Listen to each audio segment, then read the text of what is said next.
I'm going to do something a little different this time. Instead of just giving you an episode that's strictly about one topic, we're going to jump around a little bit. I have 3 completely separate segments for you today, each focusing on a different aspect of human history. But what ties them together?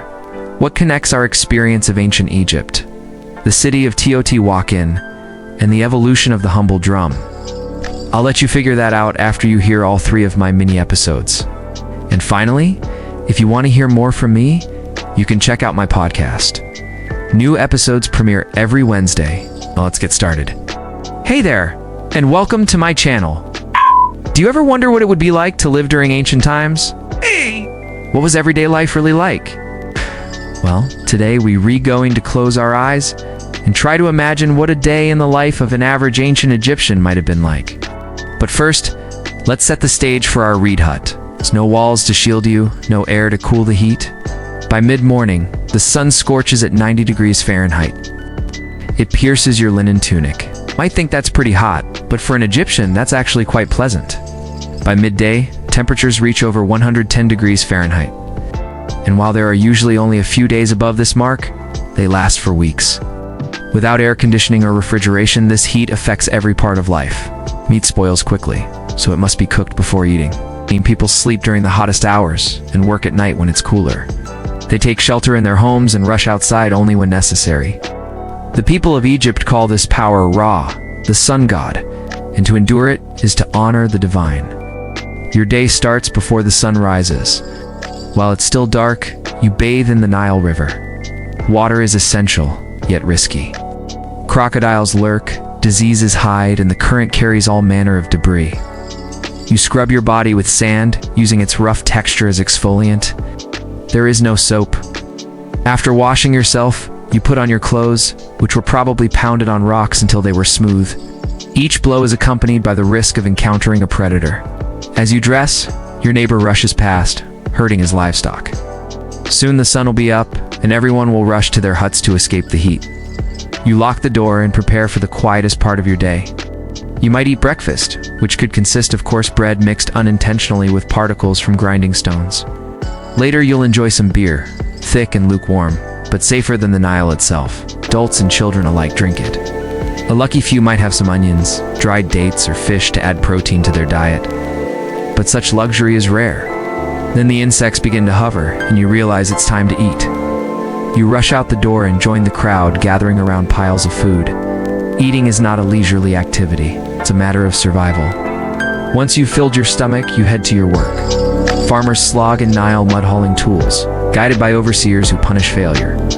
Women balance domestic chores with physical labor, grinding grain, fetching water, and managing households.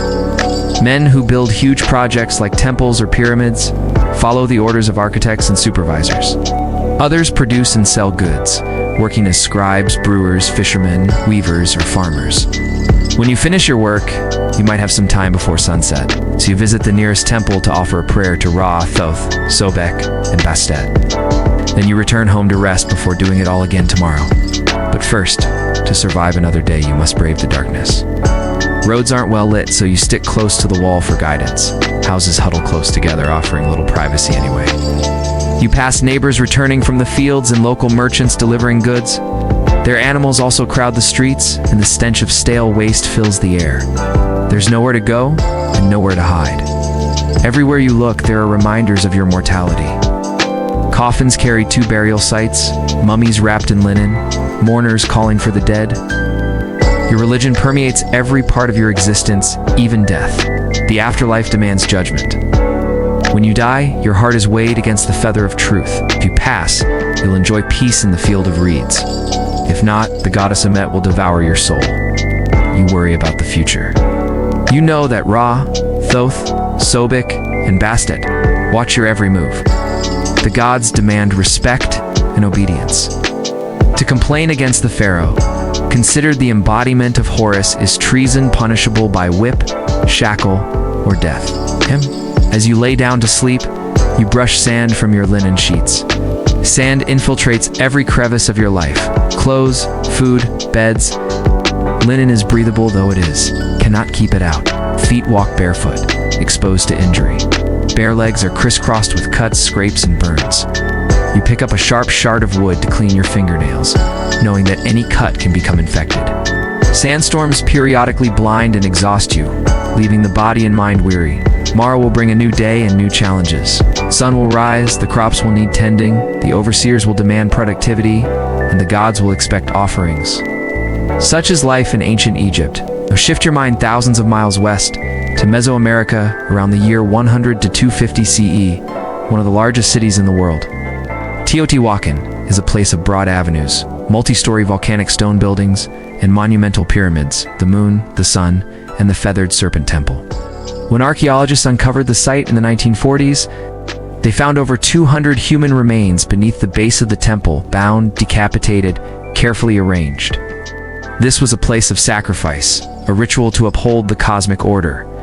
The feathered serpent deity combined the underworld serpent and the divine bird, a cosmic bridge between life and death, chaos and order. Blood sustained the universe. Archaeologists don't know who built Teotihuacan or how it was ruled. It's possibly a council or theocracy, but records are absent. What they do know is that the city's influence spanned Mesoamerica. It affected the Maya and extended to the Pacific coast. Architecture aligned with celestial bodies, the Pleiades, the equinox sunrise, Venus. Subterranean tunnels with reflective pyrite and mercury pools mimicked mythical underworlds. The temple asserted authority, enforced social order, and sustained belief through fear and cosmic symbolism. Around 550 CE, drought, famine, unrest, and rebellion led to decline. The temple was desecrated, and the city was abandoned. Rediscovered centuries later, the Aztecs called it Teotihuacan, a place where gods were born. To truly understand a culture, we must examine all aspects of life, including the shadows. The feathered serpent temple wasn't just a religious center, it was a place of fear, a reminder of the cost of progress. Teotihuacan thrived due to agriculture, trade, and tribute, but it demanded sacrifices, human and otherwise. In conclusion, Teotihuacan was a city of contrasts, grandeur and brutality, innovation and stagnation, power and decline. Its story is a reminder that history is complex, and every achievement comes with a price. From ancient Egyptian mythology to Mesoamerican religious practices, we've explored how humanity grapples with faith, power, and survival. Now let's shift our focus to something seemingly simple, yet profoundly impactful: the humble drum. Drums predate speech. Over 30,000 years ago, humans beat tree trunks, gourds, animal hides. Communication, ritual, community. Drums are the heartbeat of early society. In Africa, drums contain spirits. Talking drums send messages across distances. Native Americans tie drums to the earth. Trance, healing, Aboriginals, Inuit, other indigenous peoples integrate drums into survival and ceremony. During wars, drums coordinated armies in China, Mesopotamia. Ottoman bands intimidated enemies. European military drums signaled movement and maintained discipline. Royal courts displayed drums as symbols of power. Indian tabla mirrors speech. Japanese taiko demanded physical and spiritual discipline.